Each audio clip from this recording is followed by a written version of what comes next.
Day of Iftar Photo Talk. So happy, so happy to see you all here today. And we've been seeing a lot of faces for the last 90 days. Come. I think it's almost around 600 people so far. Again, I'm a little bit sad as well, as tomorrow's our last day. So we've been keep doing this for the last 19 days, and when it comes to an end, like you feel a little bit of sad that, every day I'm meeting around 35 to 40 people. In some days, like one of the Sunday, we met around 120 people. So those who are new, I just want to talk a little bit about what exactly is Iftar Photo Talk, what is iBrandConnect, and why we do all these kind of things. I'll take only maximum an hour. Is that okay? Can you just tell them to make the sound low? This side. Good. Yeah. Okay. So now, my name is Shaji. For the last 33 years, I'm into the same trade of photography. So 10 years I was with Indian Air Force as an aerial photographer, and 20 years over here with a distribution company. Once I got my kick out, that time I was heading that department. So, like any other person, you need to have that kind of, push to start something by your own. Otherwise, everyone is on their own comfort zone. So, but in my case, that thing came during the Corona time. So we always tell ourselves as a Corona baby. Right. So 2019 we started our company, that is iBrandConnect. Initially the thinking was to share my knowledge into photography to the entire world, but Corona didn't allow that. So we thought of having some physical equipments to talk to the audience. So like that, we got two brands in photography industry called HNY Filters and Leo Photo. You can see a lot of filter system over there and a lot of carbon fiber tripods in different colors, different shapes, beautiful stuff. So that was my first baby into photography equipments. Okay, the next challenge is how I can sell this. People are sitting at home. No one is going out.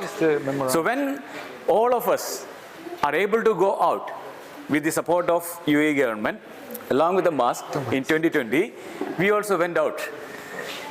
Where to go? So the only challenge was to find out the groups, people, those who are passionate in content creation. Group of people around UAE, different nationalities, different organizations, they all go out to shoot pictures. And they all go out to have some sort of seminars, workshops. So we were together along with them. So this was our entry into the market. Now 2021, we started something called iBrandConnect Photo Talk. Hello. This is again. Yes. We don't have a store. Yes. We have online stores. Now how to meet people? This is how we meet people. Now, we have an event here. You all are a guest for me, and I am directly talking to you all. Likewise, from 2021 till today, we did similar kind of event, 218 numbers, physical events. Among these events, one event is called Iftar Photo Talk. Again, idea, like someone who is a funnel for the entire part of his family, you have to think really crazy, right? If you don't have any money, like how you can survive? When Ramadan came in 2021, I was just thinking myself what to do, because Ramadan used to be a kind of slow month for everyone in terms of business. Thought of an idea, okay, why not invite an individual content creator or an influencer into the stage of iBrandConnect and invite his followers as well as our followers to meet him, to understand exactly what's happening in the world of his genre of photography, along with an iftar. It worked out. So we did 28 days of events in 2021 with a restriction of only 14, because we need to have 7 in one corner and 7 in other corner with a 3 meter distance. That was a kind of restriction. Next year, we did similar kind of activity for 30 days. So that time we took 3 hotels in the seaside. Al Seef Heritage Hotel, Hampton, Canopy. So we had our iftar at Al Seef Heritage Hotel. After the iftar, we asked everyone to go, okay, let's go. to a place where the activity happens. That was Hampton. There is a courtyard inside Hampton, and we did our daily activities over there. We sit relaxed, understand about the kind of way that that particular gentleman as an influencer talks, have some coffee, water, and then we go home after the discussions. The same thing continued. Last year, we were here in Bergman. So last year, we did a photography contest. You can see over there, a lot of pictures being posted out there, printed, framed, and kept those pictures just for a month. But after seeing the beauty of these pictures, Bergman management decided to keep that for a year. It's great for those people, those who have participated in that particular contest. And this year, that is 2024 Iftar Photo Talk, again we have a photo contest. The contest is running. The title of that contest is called Right in the Heart. So you all can participate in that contest. Right in the heart, that is the tagline of Bergman. I have to thank Bergman a lot, because Bergman Mall, they support iBrandConnect in different ways. From 2022 Iftar Photo Talk till now, their continuous support is there with us. Again, right in the heart. The theme is Bergman Mall is in the heart of Bur Dubai. So we all know that two Dubais, right? Bur Dubai and Dar Dubai. So in the Bur Dubai, Bergman Mall is in the heart. And this mall is being considered as a community mall. A lot of great community lives around Bur Dubai area. This mall is not for a tourist these days. For example, like tourists are going to Dubai Mall, Dubai Hills Mall, Mall of Emirates for several activations. Like they want to see ski, Dubai, they want to see the kind of fountain view, Burj Khalifa, all these kind of things, right? Whereas here, there are many other activities happen. Community engagements are happening over here. Kids, after their schools, they come over here. An amazing food court. A lot of activities happens in all the occasions. Right, now Easter is coming. There are some activities happening during the Easter. And during the Ramadan, there are so many henna painting and night souk. During Eid, like 8, 9, 10, there are so many different activities are happening in the atrium. So they're always engaged. All right. So the theme of the contest is right in the heart. You can take the pictures either inside Bergman Mall or outside the community. It's not necessary to be Bergman in the picture, but keep the theme as right in the heart. All right. So 19th day, and today our speaker is Miro. I will talk about him later. Before that, I'd like to thank Mr. Rajneesh. So always, he used to be a great support for iBrandConnect. He is the distributor of Tamron lenses here in UAE. When I talk about Tamron lenses, because I've been working for Japanese company since 2008, in direct connection with them until 2020, that means almost around 12 years. So the kind of technology that this Japanese company, irrespective of any brand, that is to be praised. The kind of way they treat any technology equipment is to be praised.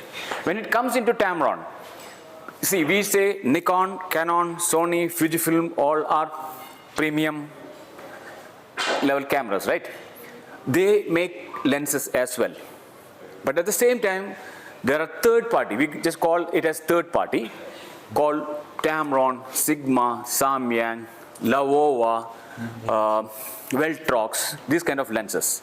So among them, Tamron is having a very, very superior position. Main reason, the size of the lens is too compact compared to any other third-party lenses, even the existing brand lenses. Their quality in terms of their aperture value when it comes into 2.8, when you invest for a mainstream lens, if you spend 10,000 dirhams, Tamron, you can get it for 5,000 dirhams. And quality-wise, there is no much difference in quality, which Miro will explain about the kind of quality-wise things. And they are coming up with amazing ranges of lenses for mirrorless cameras. So recently, they come up with Nikon lenses, which you can see over here, which is a 7300 Nikon, which can be used on a Z cameras. And if you want to opt for that particular lens of Nikon, you'll have to pay a lot. Similarly, for Fujifilm, they are having a range of lenses for Fujifilm cameras. And for Nikon camera, they're going to come up with a beautiful lens which is called 2875, right? 2875 f2.8. I think April 18th is the launch. And also, we had a kind of long discussion with me and Rajnish. We'll have a launch plan of Tamron over here in UAE as well. Because see, brand is great, products are great. The next thing what we should move into is give this education or inspire people to use these kind of lenses for their daily use. Buy an amazing camera, high resolution, top class body, expensive, but have glasses, something like Tamron, having 2.8, 1.4, 1.2 ranges of lenses, that's more than enough. Again, we all say, who is behind that machine? Who takes that picture? And that matters, right? Of course, machine is important, but who is that person who is using that particular machine? It's very important. He's an artist. He knows exactly what is to be done, what kind of framing is to be done, exposure is to be done, and color corrections are to be done, white balance is to be done. It's all that particular person. Now we'll have to educate that to the entire world. So that's about it. Now, thank you very much for coming. I'm not going to extend my talk to 1 hour. Miro. Where is Miro? Yeah. I will introduce Miro. Thank you, Miro. Miro is a good friend of mine. He works for New York University of Abu Dhabi, and he is a software engineer by profession. Photography is just a passion and a hobby for him. When I have time, yes. So, like when we used to have these photo talks and all, Miro, he did a lot of events with us, either in terms of a roof photography, or he is classic in editing, because many people, many followers are over here around the world looking for Miro's style of editing technology. Okay, so he spent time for that, and I'm so happy that Miro is now living in Dubai. So last time when I met, he said, "Shaji, now I'm living in Dubai." So I have some time to have this kind of things. Yes. I'm so happy to have Miro here for our 19th day of Iftar Photo Talk. And guys, if you have some kind of doubts or anything related to iBrandConnect or any kind of activities that we do, and some ideas that you have, something which is lying inside, please discuss with me after the show, and we can make that idea into practical. Thank you very much, and follow us. How many of you didn't scan that QR code? There's a QR code been there. You didn't scan. Everyone scan, right? So you all get your pictures, whatever pictures that we are shooting right now here. So you all get those pictures on your smartphone, and then you can enjoy, you can share those pictures to your friends, family and all. And follow us, iBrandConnect on Instagram. It is not just to get a lot of followers for us. It is for you to understand exactly the kind of events what we do, and then you can join those kind of events. Okay, thank you very much, and thank you Rajnish Saab and Madam Rajnish. I'm so happy to see you both here today, and thanks everyone for coming, and thanks Miro. Thank you. And thank you for you. So, hello everyone. I don't know, if I took too much time on the talk, just feel free to tell me it's too late, because it's like 92 slides. Wow. I don't know. I didn't think about this. Okay. So the talk today is Tamron social media is like my personal experience on photography, some hints, and my personal experience on also what was like using Tamron for many years, and some hints here and there about how editing or how dealing with social media in general. So first of all, I want to introduce myself. I'm originally from Italy. This place is in Italy, if you don't know where it is. I'm a software engineer, so this is just something I took a bit of time to do. I don't have much time lately, but sometimes I have more or less time for this. And I do photography, of course. This is also as well in Italy, awesome place. And my main passion has been, because I grew up in the mountain, so it's always been in the mountain, and whenever I can, I go back in the cold. And this is another picture as well, I don't know where to. So my photos I don't really have a genre or a type of pictures, so I go mainly for recently maybe a bit more street photography or maybe environmental travel kind of photography. I do some astro photography in general, cityscapes, and sometimes I've been doing portraits lately less. And this is mainly my style. I don't have a style, or I don't even have a editing style, to be honest. It just, I really have fun. So today, like I said, I want to have some key lessons about what is my experience with Tamron and social media. And the first thing I want to talk about is also why Tamron in general. And it's the concept of traveling light. You know, it's very important for a mountain. Every single gram, and it really counts.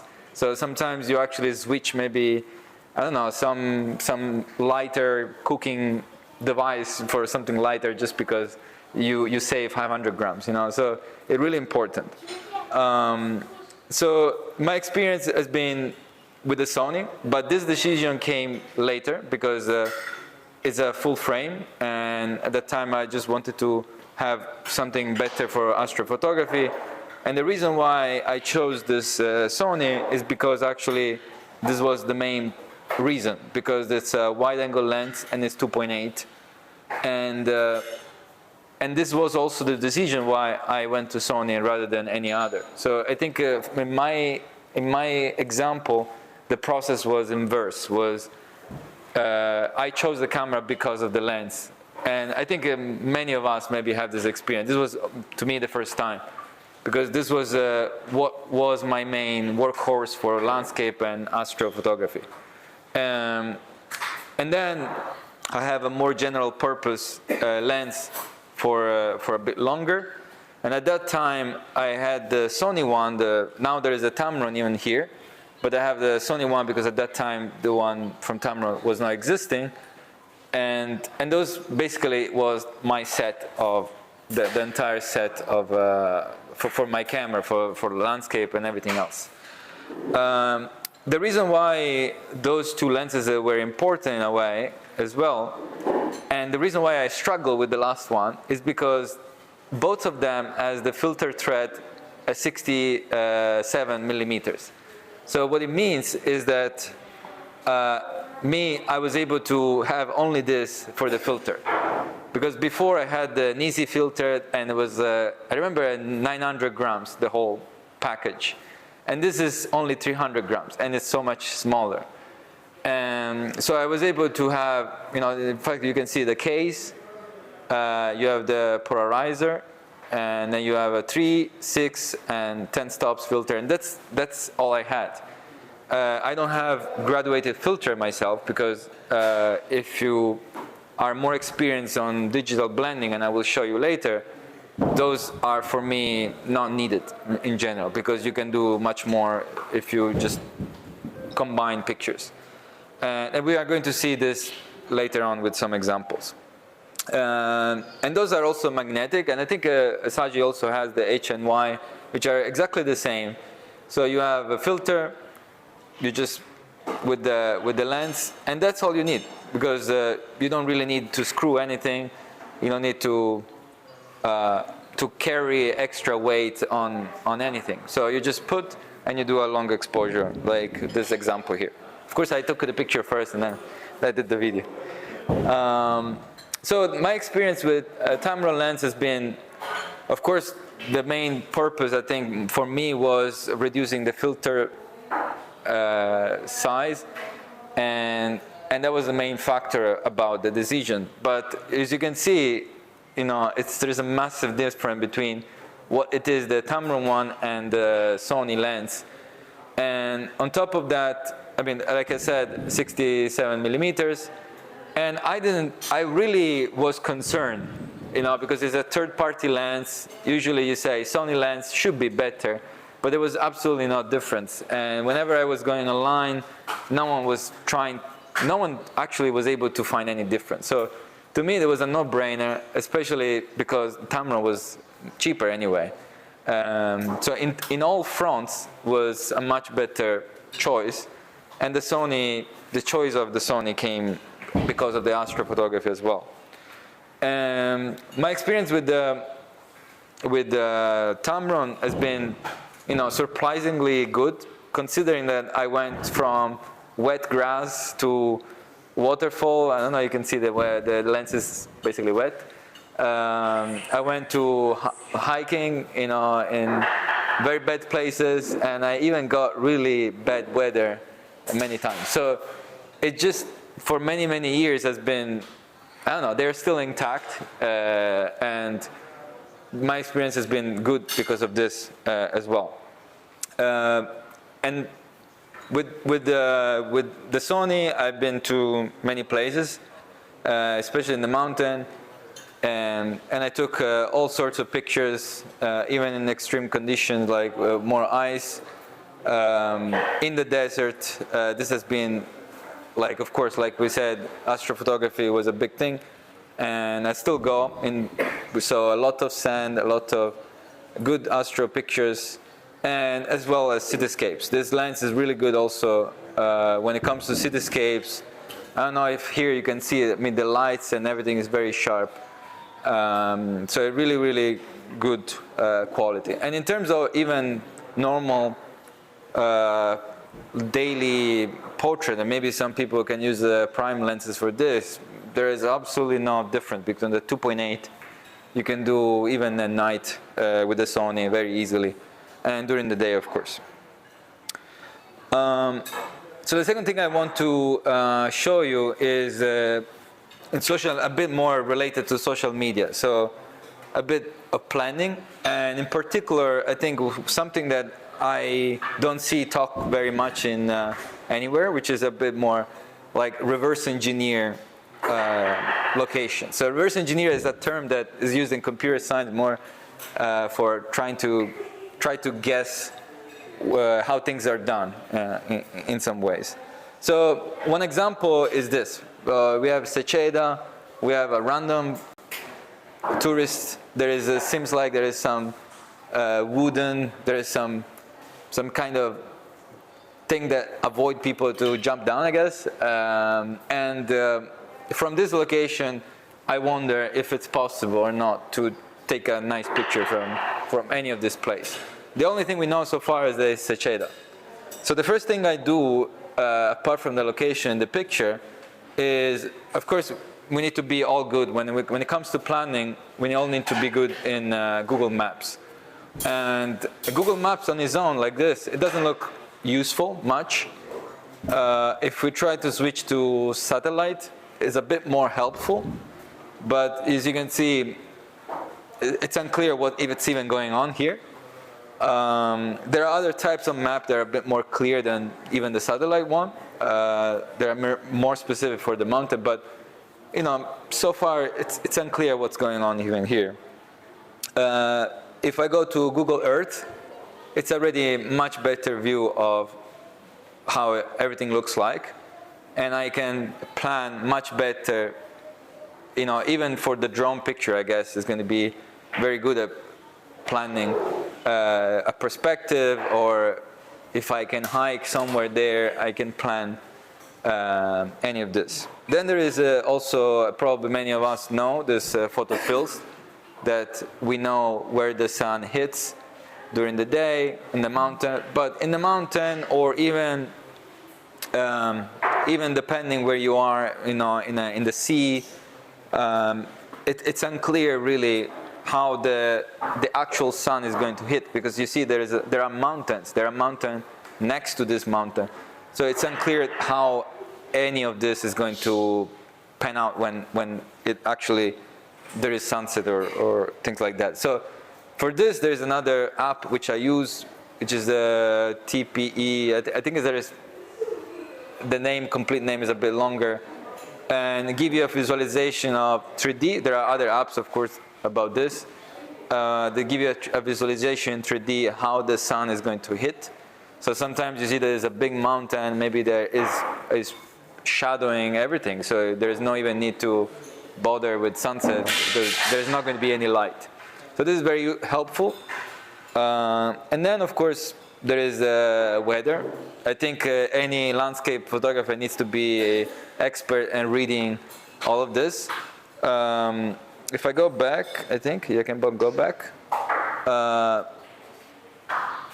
You can see that I selected the low clouds, and the reason why I'm interested in the low clouds is because I'm in the high mountain, and I saw that there was a huge space empty at the bottom of this mountain. So my idea back then was, what if I have, like the fog in Dubai, right? Kind of the same thing, where you have the fog and you are high up taking pictures. So when I was there in the Dolomites, I made sure that the one only day that there was kind of low cloud like this, I went.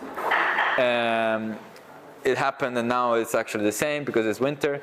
But when there was the fog, I changed my mind, and this happened many times, even last summer, where I changed my mind and I went to this location because of this, because there were low clouds. As you can see, you go, and it's pretty much the same as the tourist picture, but now I was able to find a location with no wood, and there were clouds covering, going up and down, and I was able to take the picture kind of what I wanted. And then it rained, which was a different story. I give you another example. I think this was Georgia. I went for the first time in the summer and was unclear where any of the things were. It was my first time going, so I only had 2 days, 3 days, I think, and I just wanted to be there and be ready to go and take the location. So I saw this picture on Instagram, and I was like, okay, this is nice, but I have no idea where it is. So when you see a picture like this on Instagram, there are many things that you can tell from the picture. And this is also another example. It's quite good to show, because as you can see, you see a church, you see a wall, and you see there is a kind of a fort at the back with maybe a church. And the other thing you can see is the sun coming from one direction, right? So there are a lot of things you can tell. And of course, the distance between those three, it looks like it's a telephoto lens. So it's harder than maybe the mountain, where you know the location. We know it's Tbilisi, but nothing else. But there are many things we can tell. So if you go to Google Map and you search for fortress in Tbilisi, which I think is easier to find than trying to find church, there is only one finding, which is this Nar Kilaka. If I look in satellite, it looks like kind of matches the shape of the picture. The only thing is, now we need to figure out where the photo is being taken from, because this is the fort, I guess, but we don't know if it's left, right, up and down. So the other thing I can do is that if I go to photo fields in the same location, I can see that the sun is setting on one side and the sunrise on the other side. Of course, during the year it changes a bit, but it's not going to change much. And so we know that it's taken from above, because if it's taken with the sun like this at sunset, there is no wall at the bottom. So it really, the only option we have is it's taken from above. So once we know this, we go satellite, and we now search for churches at the north of this fort. And we can see that there is one which is kind of unknown. There's another one here, but all three anyway are part of this one. And this one, I can see the picture, and to me it looks like the one there. Of course, in Georgia many churches look like that. So it's not 100% guaranteed, but we are quite certain because it's in the north that it's there. So the last thing I usually do is also like street view, and from street view, if there is data, even in the mountain, there is quite a lot of information, and I can see many things. So I can even guess compositions from there sometimes, and you can see that it's quite the fort, they're aligned, so it's somewhere there for sure. And in fact, if I zoomed in, I can see that there is like a fort, and to me it looks like this fort here that we saw so from there, this location is unknown. I don't know. In fact, when I went there were no tourists, because it seems like it's an unknown location. If I try also with Street View to go to this fort, other fortress I guess it's called, there are other pictures, and if I go there, you can see that there is actually a wall that matches to the wall there. So you see, from very few elements, you are really able to guess a lot, and you can replicate, or you can, of course, get. This is another location there, just to confirm that is okay. But there's a lot that you can guess, not just for photography, but sometimes you just want to, I don't know, go to the same bar that someone went, and it's cool. I don't know. So we went there, and as you can see, very similar picture, was a different time of the year, with my own idea, but that's pretty much the idea I wanted. Some fort and churches, because this is like, to me, what I remember the most in Georgia, and I like this idea. Okay. So.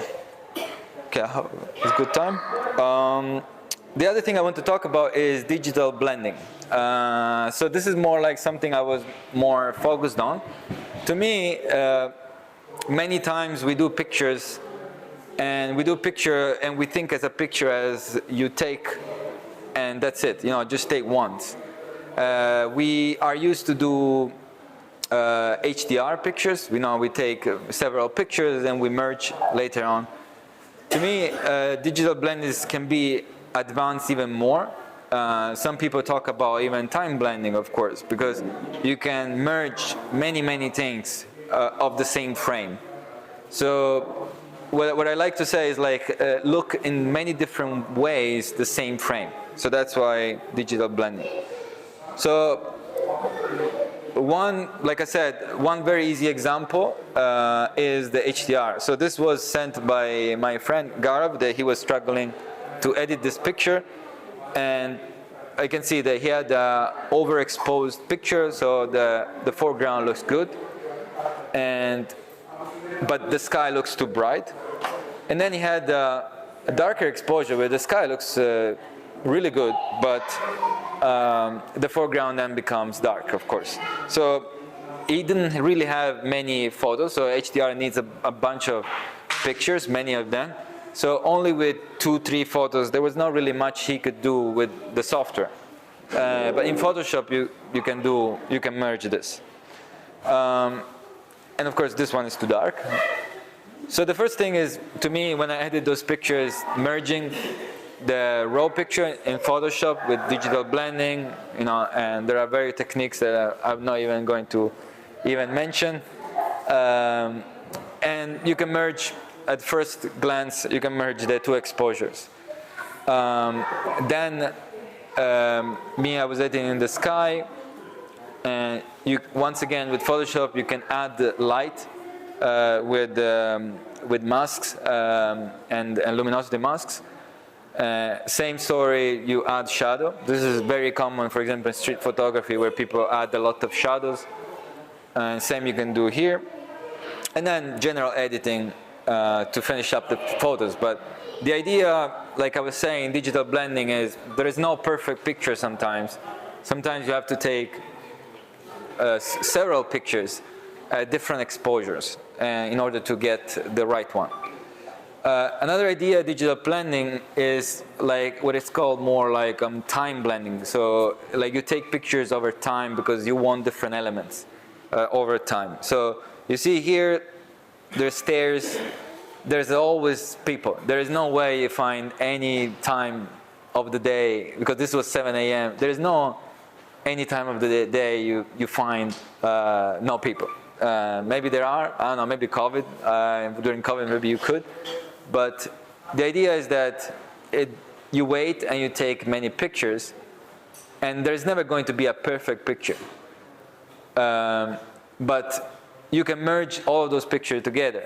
And in Photoshop, for example, there is something called median stack. So you, like in maths, it's kind of the same. You take the median of each pixel. So if there is a part of the picture, the most common is going to be that area which there are no people in this case, because the most common is going to be always people moving. So by using the median stack in Photoshop, you're able to remove all the people, and this is the final picture edited. So this is another example of digital blending where you can wait forever to get the perfect picture, but it's just better to take over time and merge together.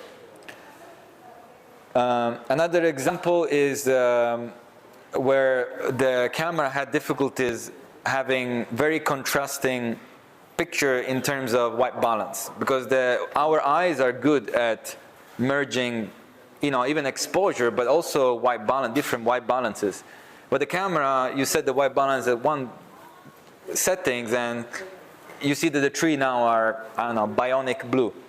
So it's something that our eyes do naturally, but the camera struggles. So in this case, once again, you can take the picture at different white balances, or you can have in RAW and have two different images. In this case, actually, I took two different pictures because those were highlights, so it's harder even for a RAW file to recover this. And I have two basically main RAW file, plus a darker exposure, and plus a photo of a subject which was taken a high ISO just to freeze the caption. So all of those combining together, you see row 1, row 2, you see they already fixed the trees. I add the third picture where there was the subject, and another raw file which was the row 3 for darker exposure. And then everything together finish up as editing. So in this case, it's like digital blending but merging different white balances. There is another common example where, especially when you use filters, the sharpness is never great when you use filters or things are moving. So if you take a photo like this, which is everything is mostly okay, but it's too dark, the sky is okay, and the water is really frozen because the picture is quite quick. So if you use a longer exposure, now you get the water smooth, but the sky is blown out and the leaves are moving, even if here you cannot really see much from the screen. So the first thing is to blend the long exposure so you can have the water, but to keep everything else. So you can have everything frozen, so the leaves are sharp and everything is great except the water which is moving. And then another exposure for the sky, and you can merge all together. And then there is like final edited version here. Now, if you want to go crazy, I think this is the last example, is most complicated I've ever witnessed myself. You have a mosque, is a panel, you have pictures, raw files, like you have here, now we counted so far, I think. So there's a panel, so it's up and down each time. So then here there are long exposures. There are 3 long exposures I tried at sunset, but none of them I really liked. So I was like, I can take pieces of one and the other combined together at some point. There is a blue hour picture where there are the lights, because before there were no lights. So it looks very dark, but in blue hour it looks good. So there are elements more like a puzzle where I can take pieces from.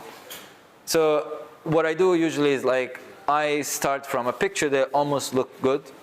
You see this is a normal picture. The sky is now a long exposure. And then I merge the 3 long exposures here. So I took pieces of the 3 of them because all of them, they were the same exposure, the same settings. It was easy to just merge. I can like basically have different parts that I want from each specific row. And then I merged the blue hour. And the last thing, I merged a darker exposure from the blue hour because there was the light there was, if I go back, the light there was too bright, so I merged a darker exposure for this part. And then, of course, you do kind of the same with the lower part because it was a panel. So you can see this is at least, I don't know, 1, 2, 3, 5, like 6 pictures at least merged together to combine what I wanted. Here there's even the reflection from blue hour. And of course the final edited version that in this screen looks a bit more, too much saturated. The last thing I want to show is okay, right? Is a half an hour. Is the how to adapt for social. So there's more like some hints about social and how to make sure that our pictures are optimized for the medium. So similar ways as you can think about printing. You know, each printer is a bit different, so you kind of want to adapt for the type of medium, right? When it comes to social media, Instagram is a big one, and we know that Instagram has 3 major settings. There's a square, portrait, and you can also post landscape, but the experience in social media with landscape pictures are really ruined because the way we use the phone is always like vertical, so the landscape end up being very small. So typically those are even the resolution, so it's like 1 megapixel for Instagram, and the aspect ratio is 1:1, for the portrait 4:5. And those are the numbers, you know, I always remember, because every time you have a picture, you kind of want to export so that it kind of looks good for those formats. So this is an example of a picture, astro picture, which was like a panel and was very long. And the idea was just to have some kind of preview of the picture at ratio 1:1, so like the square. And then to have slides to show the full picture. And when you have the slides, each frame looks bigger. So for the user, it's like seeing the preview and then seeing bigger version of the image a bit closer. So you can use the slide for this. You can also use the slides for showing, I'd say, a time lapse. So while you were shooting pictures or photos of my friends, you know, just to add more context. So one good thing about social media is that you can have slides, and it's kind of contributing to make maybe one picture that you were going to post a bit more like of a story. And altogether, in fact, if you see posted, you see that there's a time lapse, and now you can zoom in more on the full picture, and the last one was my friend picture. So it's more to add more on the story, and have not just the one picture that maybe alone doesn't mean much. I think there's another example here, which we could do if anyone wants, like I can show in Photoshop, but it's quite simple. You have a picture, you resize 4:5, and then you have the landscape version, which are 2 pictures of 4:5, which you can post in Instagram, so that would be 3 pictures in total. So same thing as the astro photo that we saw there. the other thing I want to talk about is that this, of course, is not a real quote I just invented today. It's like not every screen was created equal. Is a famous Vivid Van Pixel, and I'm just sorry for the joke. But the idea is that, like we were seeing here in the screen, what I see in my phone or in my screen, what I see in this screen are completely different. And when it comes to phone, there is Samsung, iPhone, but even the iPhone themselves, you can see that they have drastic difference in the white balance sometimes. A way I can replicate this is by having the night shift. So here I did night shift in one and normal to the other one. But you see that my pictures look completely different depending on the white balance or the phone, or in this case the night shift. So it's very important to, when you create the images or you edit the images, to choose colors that look good in many cases. You can see here I had the same photos, is the same day, but this was a bit later on, and the clouds were, there was a long exposure and the clouds were like more on fire kind of clouds, and this was more like a natural looking clouds. So the pictures are like the same in terms of everything except the clouds. It was taken a bit of a later time. But I chose to post the right one because if you look a version where it's a bit more yellow, you see that the first picture, it falls apart as soon as you have a more warmer color in the screen. The first one, it still looks okay. Of course, it looks more yellow than before, but it doesn't fall apart like the first one. And this is very common depending on the type of style of photography or subjects. This happens a lot. So the choice of colors, in some ways, to protect yourself from the screen changes is very important. Another example, we're not even involved in photography, is a famous trick. You have the color A and color B that you see, both of them. And you might think those are different colors, right? But those are actually the same color. If you see the first color, if you go on Photoshop and you get the first color is that one, 7A, 7A, 7A. If you get the second, it's 7A, 7A. But our eyes think that the B color is brighter. And this is because the color, so the ones nearby are darker. So our eyes get tricked by this and get tricked to think that the B is actually brighter than A, which is not true. And this is, like I said, A and B are the same, but our eyes are perceived differently. So it's very important to choose the color of the picture in such a way that even if the screen is yellow, or even if the screen is maybe too much saturated, the picture still looks generally okay. Of course, there's a trade-off that sometimes is hard to have, but is a good trade-off that in order to have our picture mostly okay most of the time. So one very famous example, I mean, this is Sam Calder, is a famous influencer, and he was the one that mostly advertised this teal and orange. So if you see the first picture is teal and orange, and this is on a normal screen. The second one is still teal or orange, but this one is warmer. So is if I put the night shift on the iPhone. And both the pictures, to me, they look good. They have drastic different colors, but both of them look good. So this is why I'm saying it's important. That's why also why teal and orange is so famous, because it kind of looks always good. Because the blue, it becomes white, but when it's the night shift. Otherwise, it's a bit more blue, which is a good contrast to the skin.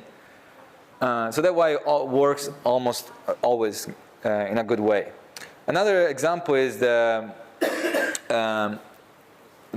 of the picture I took where I actually, this is also darker for some reason, but the lights, which are very yellow here, I desaturated them so that when it's normal, it kind of looks okay anyway, and it looks like desaturated. But when the screen shifts to warmer colors, the photos still look good because the colors here of the lights are now yellow, but not too much.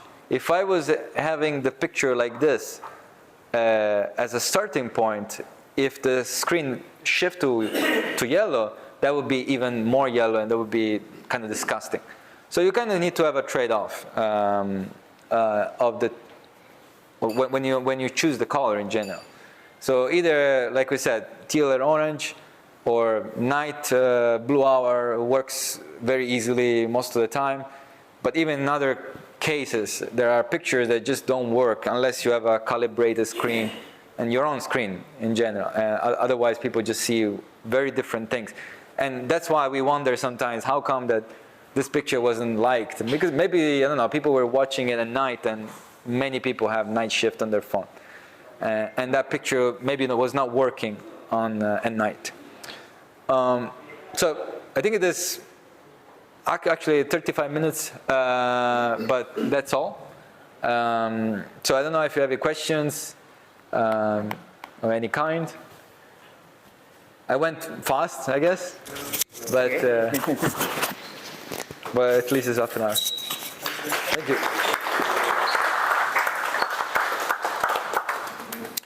Thank you very much, Miro. Thank you. That's great. That's great. A little bit of journey about the kind of things that you can do with the Tamron lenses in social media. Social media. Well, I think, like I said here, that made me the opportunity to explore places that before I was not able to explore, right? Like when it comes to the mountain, carrying stuff, it's very hard. So even the tripod, right? I think I remember I had a bigger one, I had to take a smaller one. So same story there. It was just able to maybe do astrophotography where I couldn't before, or do photos that I couldn't do before. I think that was the major thing for me, and without sacrificing any performance of any kind, and plus the filter size, yes. So you can adapt in any of the filters of your choice, and having a good glass. Yeah. So another question, like now you shifted to Fujifilm. Now if you get a wide range of Tamron lenses, you'll adapt that as well? Yeah, they do also the same, like very similar. So, and the quality I expect is the same. So just the Fujifilm, I think I chose just because of, I'm trying to get even more light than I used to be. So of course, crop sensor, the lenses are even smaller. So the brand, of course, is impacting because they're good, and I know that they are trustworthy. But because the camera is smaller, the sensor is smaller, of course, the lenses are going to be smaller. Yeah, thank you very much, Miro, and thanks everyone for coming. Thanks, Renesh, you want to say something over here to the audience? Thank you. So on behalf of you, I thank from Tamron for coming, everyone over here today, and keep coming, keep following us. Even Miro also, we'll be having so many workshops, as a master. We've been talking about that since long time, to do some master class, a day going out and shoot somewhere, and then come back and do some editing, and then go away with some sort of great knowledge of practical, either in the field as well as in house, doing all this kind of small editing, and then how to convert those edited pictures for your social media reels or post, the kind of way that to do that. Let's do that once, okay? So we already did our group pictures. So the parking over here is for 3 hours only, free. Then after 3 hours it will be 20 dirhams. So tomorrow is our last day of iftar photo talk for this year. So spread the news of iBrandConnect and the photography contest in all your community. Let them take some pictures and try joining this event. So 30th of April is the last day. So the other criteria is, like many people have problem in saying that, oh, this picture has been edited. There are a lot of criticisms in photo contests. So this time what we thought, okay, Like whatever you can do. whatever you want to do on your picture. You shoot a picture, you use AI, use any editing softwares, create your own way of creating that picture, and then post that picture. AI. You can use AI. Like for example, we both are standing here. You should take a picture of us. And you're telling AI, can you make Taj Mahal as background? Okay, so you mean not really AI, but just the use of AI? Use of AI in this. Yeah. So what happened? Like the Taj Mahal becomes our background. We both are standing here. But when we get those pictures as a contest, what we really need is, we want that picture along with the actual picture. Actual picture is required for us to see the EXIF data, which camera that you shot and what kind of focal length you did, aperture, shutter speed, ISO, all these kind of things, and to just understand the genuinity of the picture. And while posting these pictures, just tag iBrandConnect, Bijman, and hashtag iftar fototalk 2024. All right? Anyone can join for this contest. All right? Thank you very much. Thank you. Thank you.